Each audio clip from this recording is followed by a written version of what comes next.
নমস্কার, কলকাতা আপডেট নিয়ে আমি অতনু রয়েছে আপনার সঙ্গে এবং কলকাতা আপডেটের শুরুতেই উত্তরপ্রদেশের সন্ত কবিরনগরের একটি ছবি দেখাবো, যেখানে দুই জনপ্রতিনিধি, একই দলে বিজেপির দুই জনপ্রতিনিধি তারা রয়েছেন এবং আপনাদের একবার জানিয়ে রাখতে চাইবো যে ছবি আপনারা দেখছেন সেই ছবির সঙ্গে কোনো অডিও আমরা আপনাদের শোনাতে পারবো না, কারণ যে অডিও রয়েছে সে অডিও অশালীন।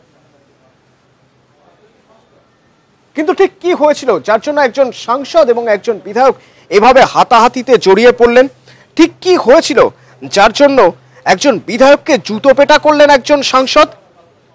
रंजना प्रतिनिधि हमारे संगे এই মুহূর্তে उत्तर प्रदेश থেকে রয়েছেন। रंजना जी, आपसे जानना चाहेंगे ठीक क्या हुआ था आखिर? देखिए, जो एक सड़क के शिलान्यास का मामला था उसमें एक शिला पट्टी लगाई गई थी जिसमें सांसद का नाम नहीं था। उसी को लेकर के ये वो पूछताछ शुरू किए सांसद, क्योंकि जिला कार्य योजना की बैठक चल रही थी। उस बैठक में ये मामला उठा और उसके बाद वहीं पे सांसद और विधायक के बीच में कहासुनी हुई और कहासुनी होते होते ये जूतम पैजार तक ये मामला पहुंच चुका और सांसद ने जूते निकालकर वहीं पे सबके सामने, वहाँ सारे ऑफिसर्स भी थे और जो जिला प्रभारी थे आशुतोष टंडन जो कैबिनेट मंत्री भी हैं वो भी वहाँ मौजूद थे, उनके सामने जो है उस पे जूतों से बौछार कर दी। उसके बाद अब इस मामले में प्रदेश अध्यक्ष ने अपना उन लोगों से जवाब मांगा है और कल पार्टी कार्यालय बुलाया है दोनों नेताओं को और स्टेट प्रेसिडेंट बीजेपी ने कहा है कि इस मामले में जो भी अनुशासनात्मक कार्रवाई होगी की जाएगी और वो काफी दुखी थे इस मामले से और बहुत ही शर्मसार करने वाली ये घटना हुई जिस तरह से कि दोनों सांसद और विधायक जनप्रतिनिधि थे और दोनों आपस में जिस तरह से भिड़ गए। जी जी, शुक्रिया शुक्रिया। उत्तर प्रदेश থেকে প্রতিনিধি রঞ্জনা আমাদের জানাচ্ছিলেন যে বিজেপি সাংসদ শরৎ ত্রিপাঠী কেন রেগে গিয়েছিলেন। একটা শিলান্যাস অনুষ্ঠান আর সেখানে তার নামই নেই। বিজেপি বিধায়ককে শেষমেশ জুতো পেটা করলেন বিজেপি সাংসদ শরৎ ত্রিপাঠী।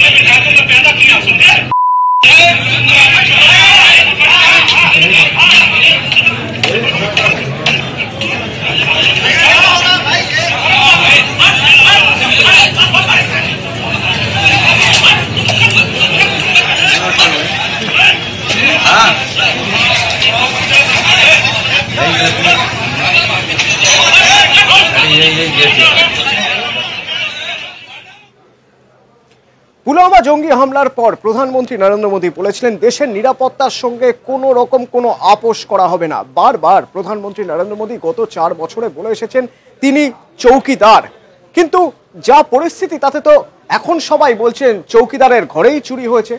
তার কারণ রাফালের যে নথি, সেই নথি চুরি গিয়েছে এবং সেই নথি চুরি গিয়েছে কে বলছেন? রাফালের নথি চুরি গিয়েছে প্রতিরক্ষা মন্ত্রক থেকে, বলছেন সুপ্রিম কোর্টে। কে বলছেন? Attorney general. ঠিক কি বলেছেন তিনি, কি হয়েছে দেখুন। যে রাফাল চুক্তি নিয়ে বিতর্কের শেষ নেই, যে রাফাল ইস্যু নিয়ে নরেন্দ্র মোদীর বিরুদ্ধে রাহুল গান্ধীর বড় অস্ত্র, যে রাফাল ইস্যুতে জাতীয় রাজনীতি তোলপাড়, সেই রাফাল নিয়ে বুধবার সুপ্রিম কোর্টের চাঞ্চল্যকর স্বীকারোক্তি মোদী সরকারের।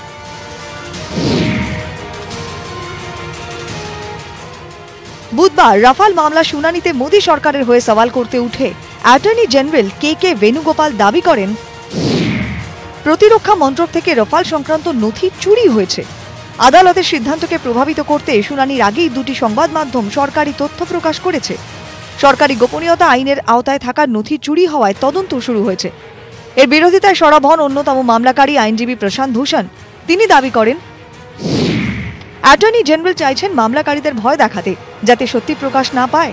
এটা আদালত অবমাননার শামিল। গত বছর 14 ডিসেম্বর রাফাল মামলায় সুপ্রিম কোর্ট জানিয়ে দেয়, যা তথ্য মিলেছে তাতে রাফাল চুক্তি নিয়ে সন্দেহ করার মতো কিছুই পাওয়া যায়নি। একে ক্লিনচিট হিসেবে দাবি করতে থাকে বিজেপি। পাল্টা বিরোধীরা দাবি করে মুখ বন্ধ খামে সুপ্রিম কোর্টে ভুল তথ্য দিয়েছে মোদী সরকার। তার জেরেই সুপ্রিম কোর্টের এমন রায়। এ নিয়ে ফের মামলা হয় সুপ্রিম কোর্টে। সেই মামলার শুনানিতেই এদিন রাফাল নথি চুরির মতো চাঞ্চল্যকর দাবি করেন অ্যাটর্নি জেনারেল। কিন্তু মোদী সরকার তো প্রথম থেকেই দাবি করে আসছে রাফাল চুক্তি গোপনীয় বিষয়। কত দামে রাফাল কেনা হচ্ছে তা প্রকাশ্যে বলা যাবে না। সেই মতো মুখ বন্ধ খামে সুপ্রিম কোর্টে তথ্য দেওয়া হলো। এরকম গুরুত্বপূর্ণ গোপন রাফাল চুক্তির নথি খাস প্রতিরক্ষা মন্ত্রকের থেকে তাহলে কিভাবে চুরি গেল? এর দায় কে নেবে? এটা খুব বড় রকম প্রশ্ন। যদি এরকম হয়ে থাকে তাহলে এটার তো পুরো ইনভেস্টিগেটিং করা দরকার ডেফিনেটলি। সুরক্ষা বলয় ভালো থাকে, প্রসিডিওর আছে, সবকিছু আছে in the ministry of defence. Ministry of defence থেকে কি করে হলো তা মিনিস্ট্রি অফ ডিফেন্স জবাব দিক। আশঙ্কাজনক ব্যাপার। অ্যাটর্নি জেনারেলকে দিয়ে তার মক্কেল এটা বলাবার চেষ্টা করছেন যে রাফেল ডিলের দুর্নীতির তদন্তটা না করাই উচিত, সেটা আরেকটা মারাত্মক ঝোঁক। অতএব স্পষ্টতই এই নথি চুরি হয়ে গেছে এ কথা বলার মধ্য দিয়ে কেন্দ্রীয় সরকার রাফেল ডিলের দুর্নীতিকে স্বীকার করে নিচ্ছে। রাফাল নথি চুরি হলো কিভাবে? মোদী সরকার কি এর দায় নিচ্ছে? এই সব প্রশ্নের উত্তর দেননি অ্যাটর্নি জেনারেল। সুপ্রিম কোর্টে কেন্দ্রের কৌঁসুলির গলায় এদিন রাজনীতির সুর। দাবি করেন রাফাল নিয়ে কিছু পেলেই বিরোধীরা তাকে অস্ত্র করবে, চেষ্টা করবে সরকারকে অস্থির করার। অ্যাটর্নি জেনারেল প্রশ্ন তোলেন, মামলাকারীরা কিভাবে প্রতিরক্ষা মন্ত্রকের গোপন নথি পেলেন? এই সব নথিকে গুরুত্ব না দেওয়ার আর্জি জানান অ্যাটর্নি জেনারেল। তখন প্রধান বিচারপতি পাল্টা প্রশ্ন করেন, গোপন নথি কেউ জোগাড় করলে সরকারি গোপনীয়তা আইন অনুযায়ী তাকে শাস্তি দেওয়া যেতে পারে, তদন্ত হতে পারে, কিন্তু ওই নথিকে কি অস্বীকার করা যায়? এই মামলার পরবর্তী শুনানি 14ই মার্চ। নিউজ 18 বাংলা। এবং খুব স্বাভাবিকভাবে এরপর বিরোধীরা ছেড়ে দেবে না, ছেড়ে দেয়ওনি। বিজেপির এই ঘটনা বা এই কেন্দ্র সরকারের এই ঘটনার পর বা এই ঘটনার সামনে আসার পর কংগ্রেস সভাপতি রাহুল গান্ধী টুইট করেছেন। টুইট করে লিখছেন তিনি, "There is now enough evidence to prosecute the PM in the Rafale scam. The trail of corruption begins and ends with him. The crucial Rafale files incriminating him are now reported stolen by the government is destruction of evidence and an obvious over-up."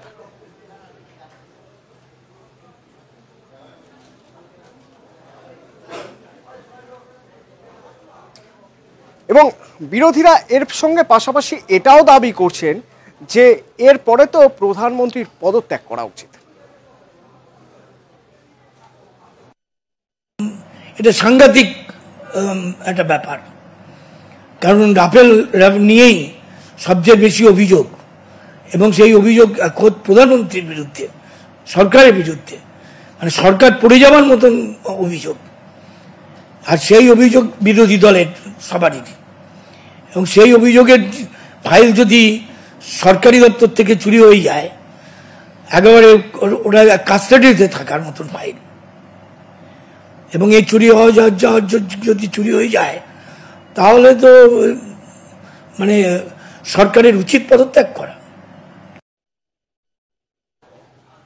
এবং প্রতিরক্ষা নিয়ে যারা দীর্ঘদিন কাজ করেছেন তারা কিভাবে দেখছেন? তারা বলছেন যে এরকম ঘটনা ঘটতেই পারে না। আমরা কথা বলেছিলাম প্রতিরক্ষা মন্ত্রকের সঙ্গে যারা যারা রয়েছেন তাদের সঙ্গে কথা বলেছিলাম, যারা দীর্ঘদিন ধরে প্রতিরক্ষার কাজের সঙ্গে যুক্ত রয়েছেন তাদের সঙ্গে আমরা কথা বলেছিলাম। এনএসজির প্রাক্তন ডেপুটি কমান্ড্যান্ট দীপাঞ্জন চক্রবর্তী কি বলছেন শুনুন। আমি কিছুতেই বিশ্বাস করতে রাজি নই যে ওখানে এই ফাইল চুরি হয়েছে, কারণ দীর্ঘদিন আমি সাউথ ব্লক, নর্থ ব্লকে কাজ করেছি। আমি জানি ওখানে সিকিউরিটি লেয়ার কত টাইট, কতগুলো লেয়ার রয়েছে। সেখান থেকে একটা ফাইল কোনো মতেই চুরি হতে পারে।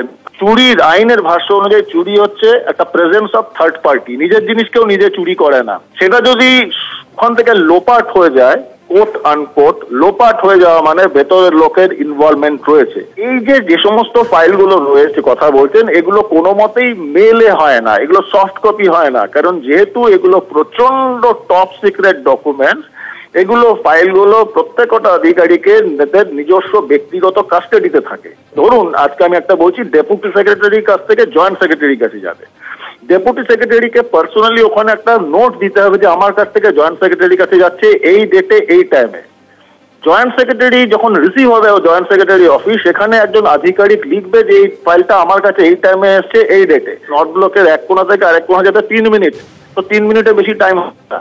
সেখানে একটা ফাইল চুরিটা হবে কি করে? তার মানে কেউ না ইস্যু করেছে, অথবা এমন কোন লোক নিয়েছেন যে যার ওখানে অ্যাক্সেস রয়েছে।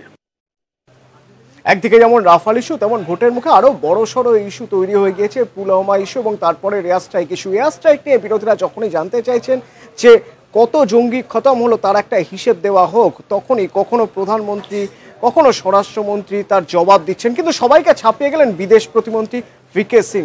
তার বক্তব্য যে পরের বার যখন এয়ার স্ট্রাইক হবে তখন সেই বিমানের সঙ্গে বিরোধীদের বেঁধে দেওয়া হবে, তারা গিয়ে বরং লাশ গুনে ফিরবেন।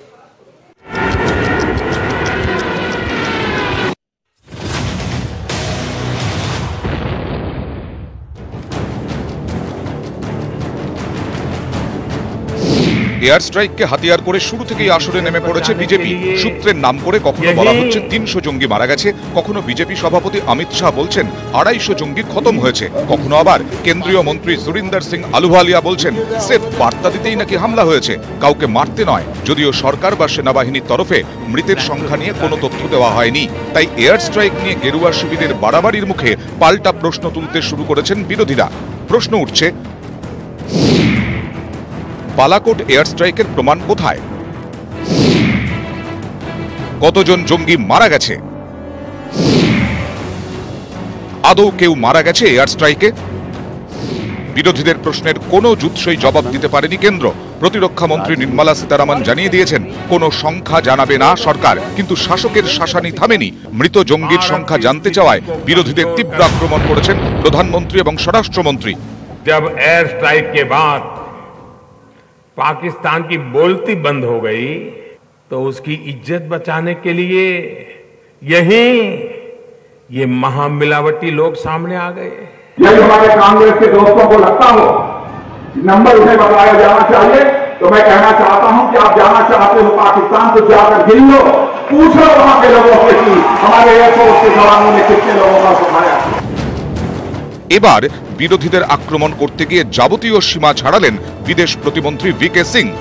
अगली बार जब भारत कुछ करे तो मुझे लगता है कि विपक्षी जो ये प्रश्न उठाते हैं उनको भी हवाई जहाज के नीचे बांध के ले जाएं, जब बम चले तो वहां से देख लें टारगेट, उसके बाद उनको वहीं पे उतार दें, उसके बाद वो गिन लें और वापस आ जाएं।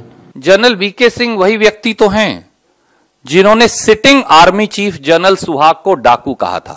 थोड़ा सा वो उस जहाज में पहली सवारी मौर्य साहब को ले जाएं तो बड़ा अच्छा रहेगा, क्योंकि अभी अभी उनके सबसे वरिष्ठ नेता उत्तर प्रदेश के मौर्य साहब ने ऐसा कहा है।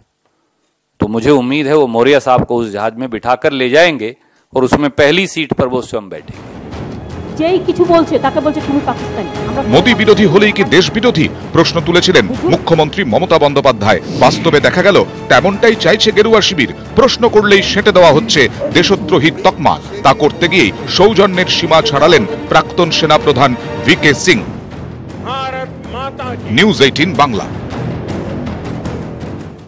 এবং এসব নিয়ে যত রাজনৈতিক চর্চা বাড়ছে, বিরোধীরাও সুর চড়াচ্ছে। তৃণমূল সুপ্রিমো রাজ্যের মুখ্যমন্ত্রী মমতা বন্দ্যোপাধ্যায়ের দাবি সন্ত্রাসের সিন্ডিকেট চালাচ্ছে মোদী সরকার। দেশবাসী প্রধানমন্ত্রীকে ভয় পাচ্ছেন। সিন্ডিকেট, লিঞ্চিং এর সিন্ডিকেট হয়ে গেছে, সন্ত্রাসবাদের বড় সিন্ডিকেট বিজেপি তৈরি করেছে। আজকে সবাইকে আজকে টেরোরাইজ করে রেখে দিয়েছে। আমরা টেররদের বিরুদ্ধে, কিন্তু যিনি এত টেরোরাইজ করে রেখে দিয়েছেন মানুষকে, একটা মানুষ রাজনৈতিক নেতাকে হয় ভালোবাসবে নয় ভালোবাসবে না, দুটোর মধ্যে একটা। কিন্তু কখনো দেখেছেন কোন দেশের প্রধানমন্ত্রীকে লোকে এত ভয় পায়? বাপরে, দেখলেই মনে হচ্ছে গব্বর সিং চলে আসছে। কোথার থেকে চলে আসছে? আগে মা ভাই বোনেরা ঘুম পাড়াতো যে ছেলে ঘুমালো, পাড়া জুড়ালো, বর্গি এলো দেশে। কোথা থেকে বর্গিদার এসে জুটেছে ভগবান জানে। বর্গিদার, জোদ্দার, জমিদার। জোদ্দার জমিদাররাও এরকম ছিল না, এরা এমন সব গব্বর সিং এক একজন জুটেছে। কলকাতা আপডেটে এখন দমদম শুটআউটের খবরে নজর রাখা যাক। তার কারণ দমদমের একটি শ্যামনগরে এলোপাথারি গুলি চলে। একটি পরিত্যক্ত বাড়ি বা বলা যেতে পারে যে নির্মীয়মান বাড়ি, নির্মীয়মান বহুতল, সেখানেই গুলিগোলার আওয়াজ এবং বেশ কিছুটা গুলিগোলা চলে। প্রমোটারের সঙ্গে গন্ডগোলের জেরে এই গুলি কিনা তা নিয়ে পুলিশ সন্দেহ করছে এবং এই শুটআউটের নেপথ্যে দুষ্কৃতী বাবু নায়ক রয়েছে এরকমই সন্দেহ করা হচ্ছে। বাবু নায়ক, রাজেশ এরা রয়েছে, কিন্তু সবচেয়ে আশ্চর্যের বাবু নায়ক এই ঘটনার পিছনে থাকলেও বাবু নায়ক কিন্তু এই মুহূর্তে জেলে। বুধবার ভোর 4টে মালিবাগান এলাকায় এই নির্মীয়মান বহুতলের সামনে বাইকে করে এসে দাঁড়ায় 4 দুষ্কৃতী। গেটে থাকা নিরাপত্তা রক্ষীকে আগ্নেয়াস্ত্র দেখিয়ে ভয় দেখিয়ে ভেতরে ঢুকে পড়ে। প্রমোটার শুভায়ু ঘোষের অফিস লক্ষ্য করে 4 রাউন্ড গুলি চালিয়ে কয়েক মুহূর্তের মধ্যে তারা এলাকা ছেড়ে পালিয়ে যায়। গুলি লাগে পাশে দাঁড়িয়ে থাকা একটি গাড়িতেও। অফিস তো ভাঙা, সেটা আপনারা গেলেই দেখতে পাবেন। বাইরে গাড়িও ভেঙে দিয়ে গেছে। এটা আমাদের গাড়ি না, বাট এখানে লোকাল গাড়ি এখানে পার্কিং করা ছিল, সেই গাড়িটাও ভেঙে দিয়ে গেছে। এই আতঙ্কিত তো হবে। প্রমোটার শুভায়ু ঘোষকে জিজ্ঞাসাবাদ করে দমদম থানার পুলিশ। প্রাথমিক তদন্তে উঠে আসে এলাকার দুষ্কৃতী বাবু নায়ক ও তার দাদা রাজেশ নায়কের নাম। শুভায়ুর কাছ থেকে এর আগে টাকা চাওয়া হয় বলেও দাবি, তা দিতে অস্বীকার করেন শুভায়ু। এরপরই বুধবার ভোরের ঘটনা। পুলিশের অনুমান তোলা না পেয়েই এই হামলা। গত কয়েক বছর ধরে জেলেই রয়েছে বাবু নায়ক। জেল থেকেই দুষ্কৃতী কাজকর্ম চালানোর অভিযোগ রয়েছে বিজেপি নেতা পীযূষ কনোড়িয়ার ঘনিষ্ঠ এই দুষ্কৃতির বিরুদ্ধে। তবে তোলা যাওয়া অভিযোগ কেন আগে জানানো হয়নি তা নিয়ে শুভায়ুকে আবারও জিজ্ঞাসাবাদ করতে পারে পুলিশ। পুরপ্রধান পাঁচগোপাল রায়ের বাড়ির পাশেই এই ঘটনায় এলাকায় আতঙ্ক ছড়িয়েছে। জিজ্ঞাসাবাদের পরে আরো বেশ কিছু তথ্য পুলিশের সামনে উঠে এসছে। এই ঘটনায় বাবু নায়কের নাম কিন্তু পুলিশের কাছে উঠে আসছে। বাবু নায়কের লোকজন তারা এই গুলি চালিয়েছে বলে এমনটাই পুলিশ মনে করছে। দমদম থেকে অনুপ চক্রবর্তী, নিউজ 18 বাংলা। একটা সময় কলকাতা জুড়ে ব্যান্ড পার্টির রমরমা, শুধু কলকাতা কেন জেলার বিভিন্ন জায়গায়, কিন্তু এখন ডিজের দাপটে ব্যান্ড পার্টি প্রায় কাজ পায় না। কেমন আছে ব্যান্ড পার্টি দেখুন।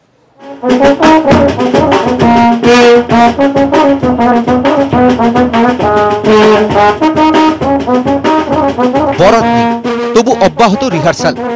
একসময় রঙিন সন্ধ্যার ক্যানভাস ছিলেন ওরাই, এখন বছরে 6 মাস বেকার। হতাশ চোখে খদ্দেরের আশায় রাস্তার দিকে তাকিয়ে বসে থাকেন মহাত্মা গান্ধী রোডের ব্যান্ড পার্টির সামাজিক শিল্পী। এখন বাজারটা ডিজেটা বের হয়ে গেছে, তো সেই জন্য আমার বাজার একটু কম হয়ে যাচ্ছে। এ ছিল ভালো বাজার, চলছিল দুর্গা পূজা, কালী পূজা। বেশিরভাগেরই 3 পুরুষ 4 পুরুষের ব্যবসা, কারো দোকান শতাব্দী প্রাচীন। তাই মন্দা হলেও ব্যবসা পাল্টাতে নারাজ বিভিন্ন দোকানদার। हमारे जितने सब आर्टिस्ट यहाँ पे सब बैठे हुए सब पुराने आर्टिस्ट लोग सब आते हैं। हम लोग आज से कम 100 साल से हम लोग का दुकान है, हमारे दादा परदादा से आते हैं। अभी पेट नहीं चल रहा है, अभी बहुत दिखाई दे रहा है। উজ্জ্বল পোশাকেও মুখ মলিন, ব্যবসা নেই, আয় নেই, তবু নিয়ম করে অফিসে আসেন মালিক কর্মী সকলেই। রিহার্সালের ফাঁকে স্যাক্সোফোন, ড্রাম, বাঁশির ধুলো ছেড়েই কেটে যায় দিন। रिहर्सल करते हैं, बैठ के रिहर्सल करते हैं और तो बस। कितना दिन से बजा रहे हैं आप? हाँ, 40 साल से बजा रहे हैं। এক সময় বিয়ে বাড়ি, পুজো, পার্টি, সন্ধ্যাকে রঙিন করতে ভরসা ছিল এই ব্যান্ড পার্টি। এখন মডার্ন ইনস্ট্রুমেন্ট, ডিজের দাপটে সাদা কালো হয়ে গিয়েছে ব্যান্ড।